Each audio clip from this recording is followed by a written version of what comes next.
Welcome to A Day Away, where we chat about the planning, building, and funding of South Georgian Bay's Hospital of Tomorrow.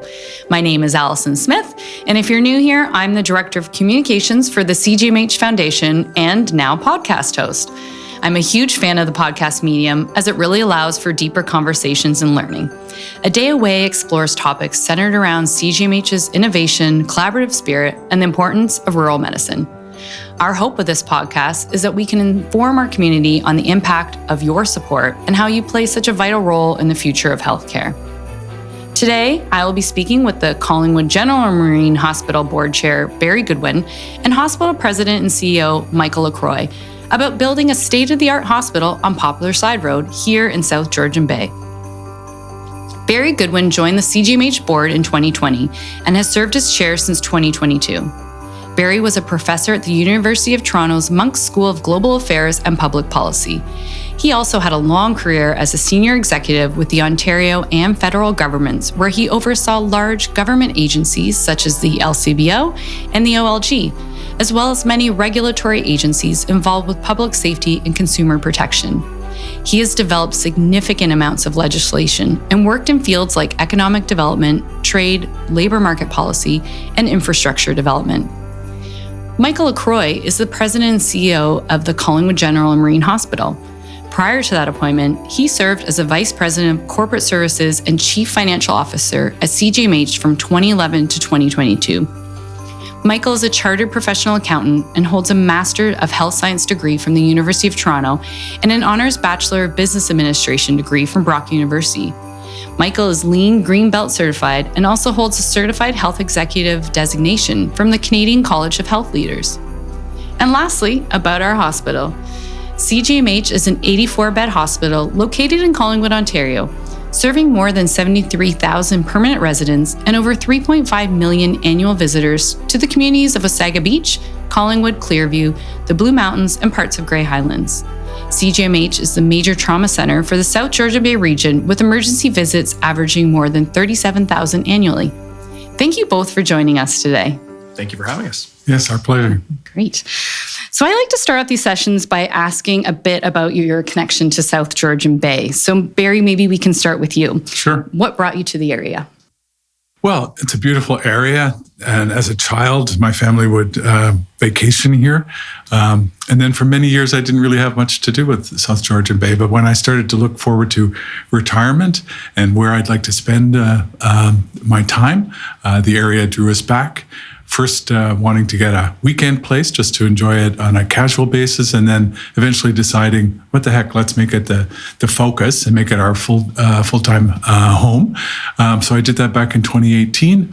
Spent a long time fixing up one of Collingwood's nicest old homes into one that we could live in, and moved in 2019 just for the start of COVID, and spent the whole COVID period here. And it was a great place to be during that difficult time. Yes. So I love the area and been here on a full-time basis since then. I'm a non-skier, so I like to get out of here as soon as the white stuff starts to come down, and I come back when it's gone, as much as I can. But no, I love living in the area, and I was drawn here by the beauty of it and just the relaxed small town atmosphere that I enjoy in Collingwood. So it's been a great place to have this phase. Oh, that's so great. Nice to be able to come back, for sure.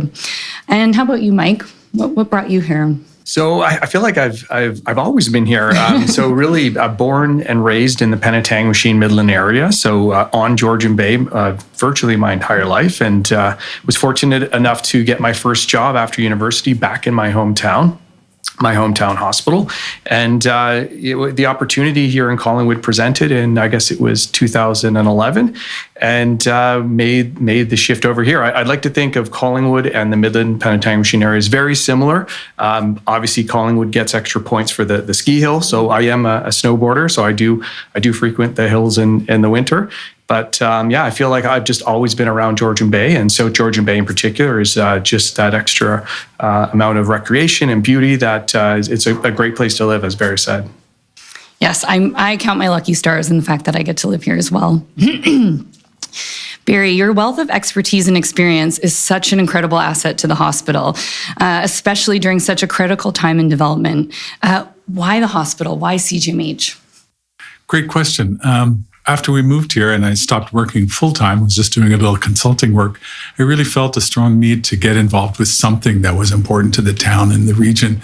And just oddly enough, I saw a notice for opportunities to join the board of directors. I didn't really have a particular health background. I'd worked in a few areas like health privacy in the past, but just appealed to me as a way to get involved in something worthwhile in the community. And I quickly realized our community had grown so quickly, and it really lacked some of the key services that people expect and hope for in terms of healthcare, that I thought, well, there's a place where I could try and make a contribution and get involved. And very quickly after joining the board, just takes on a life of its own. It's an interesting group of people, all really community minded. And then the issues started to get complex and challenging with the onset of COVID. And then I became much more aware of the need for a new hospital and all of the work that had gone into that. And it was just something I decided to put my shoulder into and to really see what I could contribute. And then my past background working within government at senior levels and working closely with politicians and developing new projects and new agencies just was a great fit with what the hospital seemed to need at that time to move our proposal forward to get approved. Well, we're grateful for your support. And I know just being from the foundation side, we talk a lot about the many ways people support the foundation and the hospital itself. And, being a volunteer, joining the board and advising our senior leadership team and as well our board advising us, we're just so grateful to have, again, like I said, that expertise and experience. So thank you. Thank you. So I just wanted to stop and give a few stats here. As I think many people see, and I'm sure both of you have observed, our population is growing at such an unprecedented rate. So I'm gonna give you a few numbers here. From 2016 to 2021, Wasaga Beach grew over 20%, and if we look in comparison to the provincial average, that was about 5.8%. Collingwood's population is set to double in size over the next 20 years, and the Blue Mountains is the fifth fastest growing community in Canada. So Barry, as a local to the community and knowing you came here when you were younger and just been here over the course of time, how have you witnessed that growth? And do you feel any concern over seeing how fast everything's growing? Well, the growth is tremendous, and you can note it just year over year, even with some of the challenges we had during the COVID period, just growing like crazy. And it's changing the nature of the community in, I think, mostly a positive way. But just the rate of growth, is something to watch and be concerned about, that we're doing smart planning, that the towns are growing well, and that we're looking at the whole region, not just individual towns and how things are set up. The things that strike me, my new friends here, people who've relocated from Toronto area like I did, or people who have been long-term residents, is the lack of family physicians, the concern about the age and condition of our hospital, and just how can we possibly keep up with the growth in the population. And we have lots of new families and young children in the area, but we also have a lot of older people who have come here for their retirement phase, and that puts special needs on healthcare as well. So the growth is happening really quickly, and we have not been able to kind of grab it and keep up with it and get ahead of it in terms of the delivery of really important services like healthcare and social services. So I do see that as a big challenge for us, and that's why we've put so much focus on the need for a new hospital and a dramatic expansion to the services that we have from the hospital perspective, while we continue to work on drawing more family physicians and more specialists to the region. Yeah, and I think one thing I often hear from the healthcare teams is that we're also seeing more complexity than ever before, especially from COVID and after that. Mike, how do you think that's impacting the care we receive now and into the future? Yeah, it's very interesting seeing sort of a pre-COVID and post-COVID. The one thing, when you plan for as long as we've been planning, it's pushing now close to a decade, you get to learn those interesting facts about your community. And yes, we're seeing a lot of growth. We're seeing that expansion. The one thing that stuck out with me is, in some of this information we're seeing, is that the people who are coming up, and Barry's a great example of that, they're in good shape, they're active, they're out there. So their utilization of hospital services is lower than that of the provincial average, which helps. Mm-hmm. So that helps in the interim However, it's only so long before just the swelling of our population it translates into hospital usage, and that's what we're seeing now. Even just this past week, I don't recall seeing a day where we've had 130 visits, and we saw that this past week. We're on record and on pace for hitting the most emergency visits we've seen here as a hospital, encroaching on almost 40,000 visits. Some of it is to what Barry said earlier around just the lack of primary care access, and of course that contributes to that, but just the general growth in population. And then to your question, just the added complexities on top of that, not just comorbidities, but this new buzzworld of multimorbidities where people are coming, and it's not just one issue or ailment we're dealing with. It's a number of ailments. So the care gets more complex, and of course, the lack of space adds to that complexity. And but I do think we are well positioned, at least in the short term. We have a very good connection between hospital and primary care. So patients who do present, we do have better access to the information to kind of get a sense of their treatment plans. But again, as new people come up and they're unattached to a primary care provider, it just adds to the challenge as we go forward. So there's a lot that we can handle, but at the same time, there's a mounting pressure that is we see it in front of us. And this issue of primary care is one not just unique to our area, but is across the entire province and country maybe. And it results in people coming to the hospital for emergency help, having not had enough care along the way and not understanding really what's going on. And so it does put a burden on the hospital that we hadn't had in the past, where people were more likely to get treatment from the family physician earlier. And so therefore the care is more planned and more thought through. And now we're finding people showing up with complex conditions that have advanced, and it's the hospital where they seek help. Yeah, and you can really tell that the team at the hospital is working so strategically to try to manage that in such a different way, having to have that forward thinking and accommodate all of the amount of people that are coming in now. So it's pretty extraordinary. Well, let's get into maybe the exciting part here. So Mike, as I mentioned in the introduction about you and for our audience, so you were the CFO prior to becoming the CEO. And in the time that you've been here at the hospital, I believe your portfolio has always included what we called the redevelopment of the hospital, now what we're calling the new hospital. I think you've certainly been quite invested in this project right from the beginning. So we'd love to hear more. What does tomorrow's hospital look like in a nutshell? It's been an exciting journey. I do have the scars to prove that journey, but no, we're in a very good place. And the most recent submission, so the ministry has chopped hospital planning into three distinct phases. There's early planning, there's then detailed planning, and then there's actual construction. So we're entering into what's known as the detailed planning stage, and this is where a lot of the early planning output comes to life. So we do have a sense now of what the new hospital will look like. And first out of the gate is going to be much larger. It's going to be based on contemporary standards. So we're looking at a magnitude of upwards of 4 to 4.5 times the current hospital size. A lot of that growth is just based on existing beds and services, but then also that growth factor that gets applied to meet the future needs as well.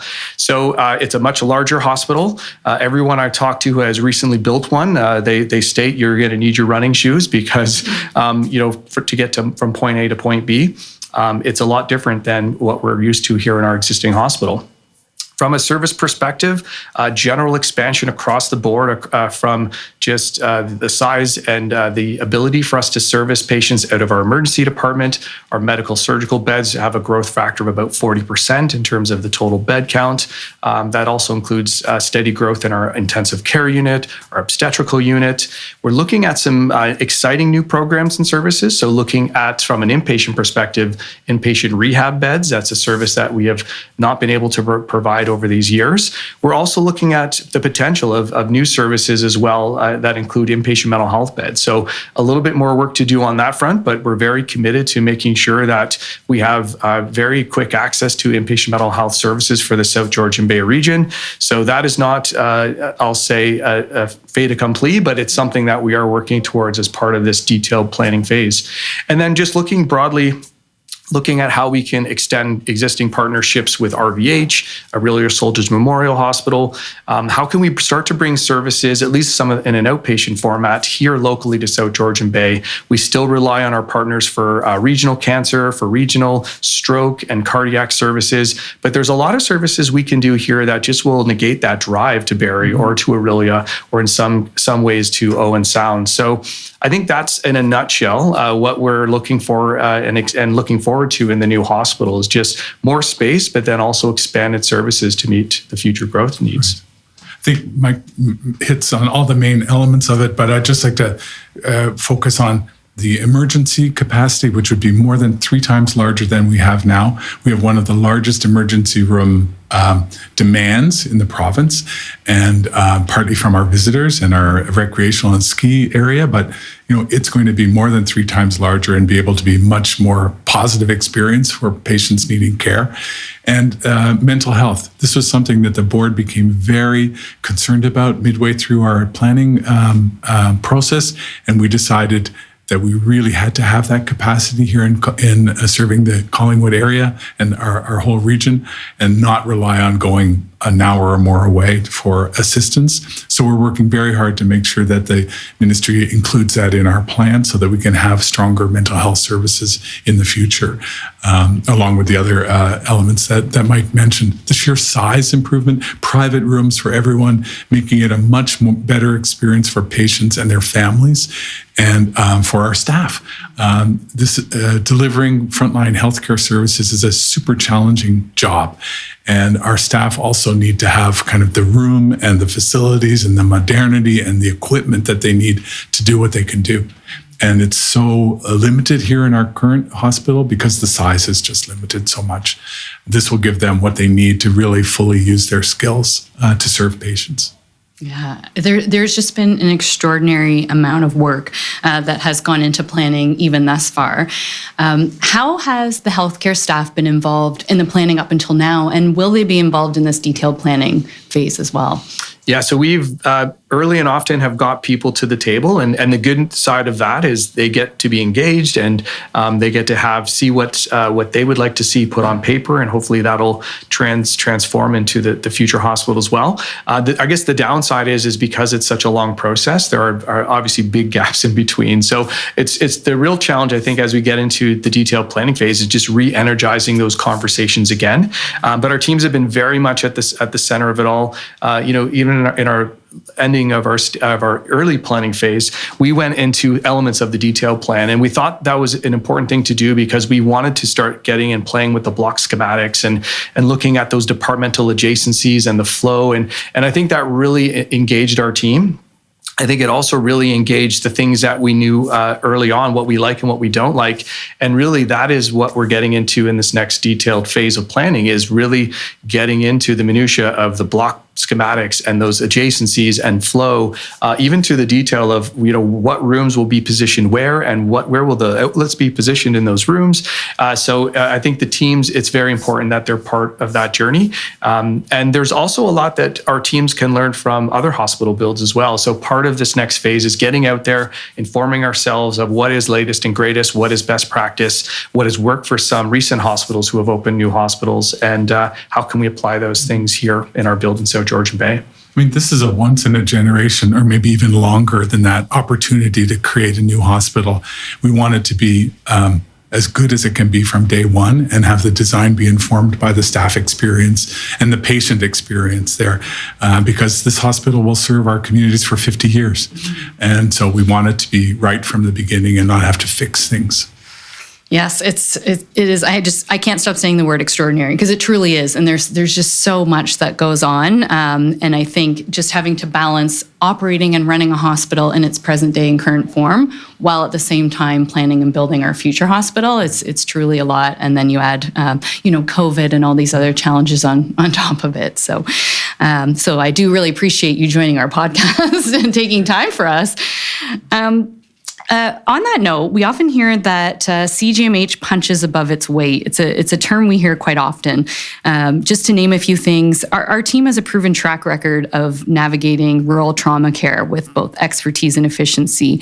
We also operate a simulation training program, and I've had the pleasure of sitting down with Dr. Guscott and talking a little bit more about that, and really learning about how not only he prepares our team, but also works with healthcare teams across the province. Just to be ready and able to diagnose and stabilize and deliver that care in critical moments.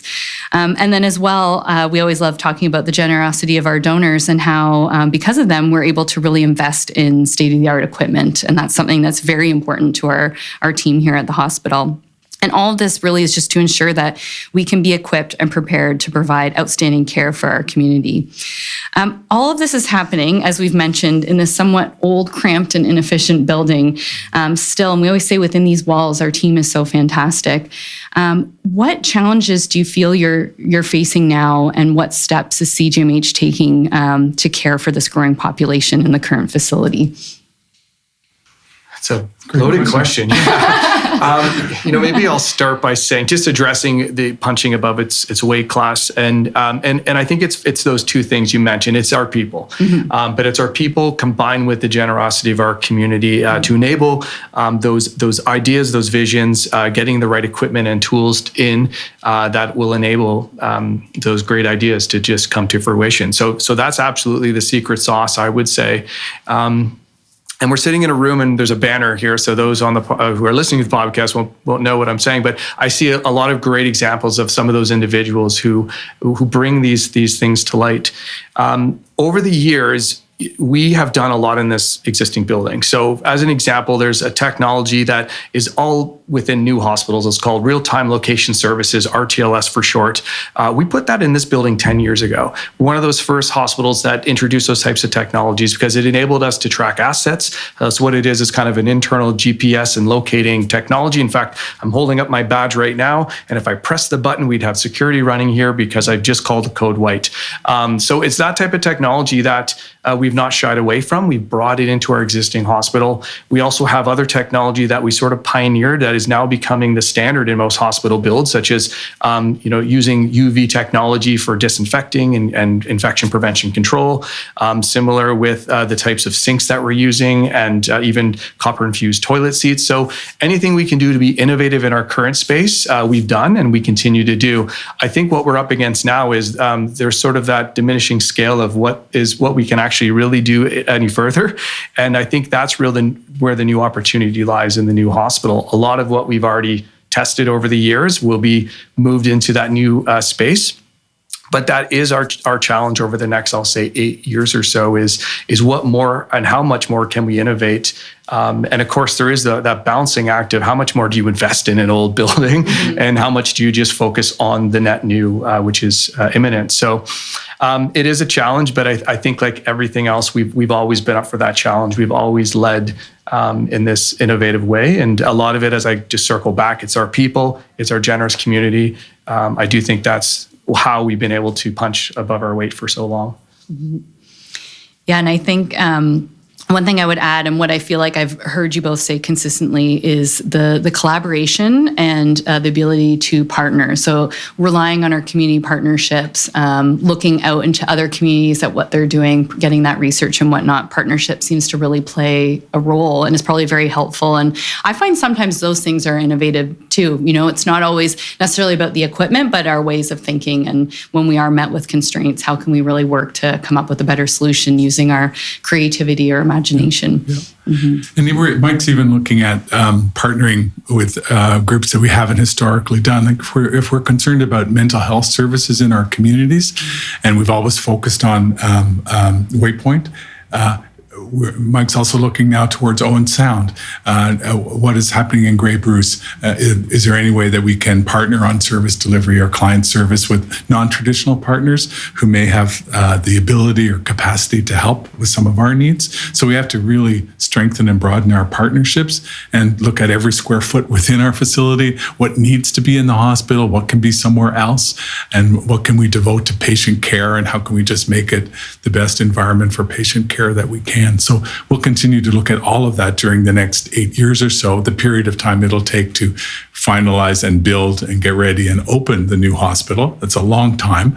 So there's no way we're staying put and staying the same during 8 years. The MRI is a great example of a new technology we'll be deploying that will help and improve patient service and convenience. So we'll be looking for chances to do that. We just have those very real limits of our building and what we can do. But it's kind of a relentless search for things we can do to make service better. And the MRI is a great example. I know we get asked quite often around purchasing an MRI now, how long it will last in the hospital, and then will we move it over to the new hospital? And we always talk about how carefully this has been planned out to ensure, efficiencies and that it reaches its end of its useful lifespan. Could you touch on that a little bit of that, again, extraordinary planning that's gone into diagnostic imaging and thinking about that future hospital? Yeah, I remember, so I've been here for 13 years now, and about the 12-year mark, I remember we brought in our CT, and I remember saying, well, when we get the new hospital, we'll put the next new CT in, and here we are replacing our CT the same this year, actually. So there is a lot of planning that goes into it, but I do think the timing is almost perfect in that we are refreshing almost all of our diagnostic imaging. We're adding MRI as a new service.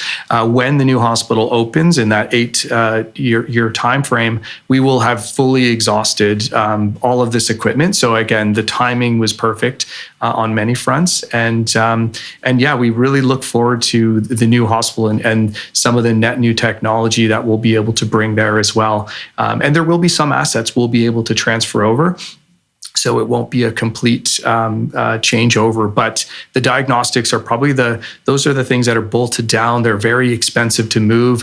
And I think the timing could not have been better. We'll get the full use of all of this equipment over the next 8 years, and we'll look forward to what the new technology is like in the new hospital. I can only imagine what will be available then.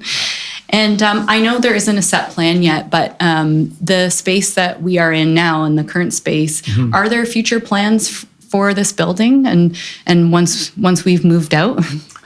Yeah, I mean, this is an important piece of land in the town because it's in close proximity to lots of things and close to Hume Street, a major artery, and with a new official plan coming together for the town. I know the town has looked at the site and what they might want. But this is a discussion we'll have maybe over the coming year or two with key municipal officials and ourselves to see what is the best use of this 13 or so acres. But we know it's very important and a huge asset for the hospital and for the town. So there isn't a specific plan at this point, or for this building. We'd have to really look hard at whether the building has a future life or whether it would be better to reinvent, everything that's on the land and reconsider that. But that's, once we finish sorting everything to do with the new hospital, which we're almost at, then obviously our attention will turn here. It will be, 8 or 9 years before it's free for use, but we know it's an important location in town and could be put to lots of good uses. Mm-hmm. I think that part feels really exciting as well. And we often don't talk about it because there are many pieces to solve first. But I think that's what's really great to hear that, and great to hear that there will be some future good use for it that, our community can benefit from. Our podcast is called A Day Away, a bit of a play on the song Tomorrow from the musical Annie. And as I promised, I will not sing it, so not to worry. But we do talk about tomorrow a lot around here. As a foundation, our work is always future planning and forward thinking to ensure we can provide and care for generations to come. And as Mike mentioned, he is always living in tomorrow. However, today, our community benefits from the generosity of those that gave before them. And now, we are embarking on our biggest and boldest mission yet. We are steadfast on a mission to build South Georgian Bay's Hospital Tomorrow, to expand healthcare services for our fast-growing community, improving patient care and privacy, helping to retain and recruit top healthcare professionals, and really building on our strength in rural interprofessional education and training. We know that a bright, beautiful tomorrow is always possible because of the care we give today. Hospitals are predicated on brighter tomorrows. To Barry, to Mike, thank you for sitting down with me today to chat about your work and to tell us a bit more about tomorrow's hospital. And as you know, we like to end our sessions with some closing thoughts about what tomorrow means to you. It doesn't have to relate to CGMH, but more what you see for the health of our community and really the future of South Georgian Bay. take it away. And it doesn't have to be anything too profound to put you on the spot. What does tomorrow look like for you? I feel like I live in tomorrow all the time. That's true. I need to enjoy the present a bit more. Yeah. But no, for me, I think it's, I go straight to our teams. I go straight to what I know and see our teams struggle with every day. The patients that come in and how can we better serve them? And I think tomorrow, to me, is bright. It's optimistic. It's contemporary, and I think it's a place where our teams will thrive. We're thriving now. I mean, obviously, we're under the same challenges that are out there across the province, across the country, but our teams are thriving, relatively speaking, and as a result. There's a lot of great things happening, and our performance relative to other hospitals is quite good. But I can't help but think that it's going to be infinitely better in the future, and a lot of that is enabled through a new home for us at the hospital, and so from that. That bright future for our staff and our teams means a bright future for our patients as well, because we'll be able to better serve those needs in the future. I'm super optimistic as well, as is Mike. And I think down the road, and I want the people who live in our region to be able to have the confidence that they can get the healthcare services that they need in their community by and large, and that they can move here and live here and not have to worry about gaps and problems and challenges in getting their healthcare needs met, and that they can just have confidence that those services are here. And if they're not here, we will link them to them as well as possible. I also want our staff and the physicians that work here to have an environment, a setting where they can do everything that they can do to help our patients. And I think physically we have limits here that we have to remove and let people thrive and use all of the skills and knowledge that they have and the service that they want to provide. So I'm optimistic. I know it will happen. It will take much longer than I ever imagined, but that sometimes happens. It's a complex project and a hugely complicated building to build. More than any other kind of building, really. But we're on it, we're doing it, it will be happening. And I think the people of our region can be confident that the future's going to look bright from an acute healthcare point of view, that they'll have a hospital that can meet their needs. Oh, that's great. I love a bit of optimism. That's wonderful. No singing either from either of us. Thank you. That was so great. We hope you enjoyed our conversation today. We are working to build the new hospital that South Georgian Bay needs and deserves. And with your help, our new facility will be ready to support all of us when we need it most. When tomorrow comes.